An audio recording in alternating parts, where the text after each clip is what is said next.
Did you know there's an island that has more than 800 giant stone statues? It's called Easter Island, and it's a part of Chile in South America. But how did these statues get there? And what's their story?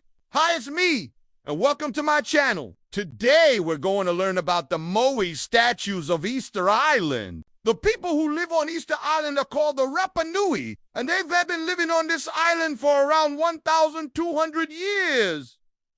But where did they come from? We don't know for sure, but historians believe they came from a place called Mogadishu in Tanzania. That's in Africa. When the Rapa Nui people arrived on Easter Island, they found a quarry with huge stones that had already been cut and shaped by the volcanic activity on the island. The stones were made of a type of rock called basalt. This is a hard, durable rock that's good for building. Using the tools that the previous inhabitants left behind, the Rapa Nui began making statues out of these stones. They called them Moai. The first Moai statue was built in the year 1400, and the last one was built around 1680.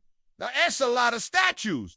But how did they make them? The Rapa Nui people used a technique called directional mining. This means that instead of digging a big hole for each statue, they would start with a small hole and then gradually make the hole bigger in all directions until they had a big block of stone. Then they would use a hammer made of red-hot river stones to chip away at the statue until it was smooth. Once the statue was finished, they would put a red hat on it made of red tuff. This is a type of volcanic rock that's very light and airy. But why did they make these statues? We don't know for sure. But historians believe they were made to represent the ancestors of the Rapa Nui people. The statues were placed all around the island, and each one was unique. Some were tall and skinny, and some were short and fat. Some had long noses, and some had short noses. Each one was special. But in 1722, a Dutch sailor named Jacob Roggeveen arrived on the island. He was the first European to make contact with the Rapa Nui people, and he brought with him diseases that the Rapa Nui people had no immunity to.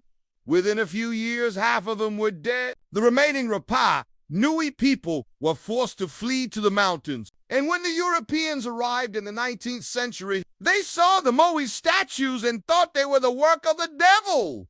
They didn't believe the humans could have made them, so they destroyed many of the statues. Today, only a few dozen remain. But if you want to see them for yourself, you'll have to go to Easter Island. That's all for today. See you next time.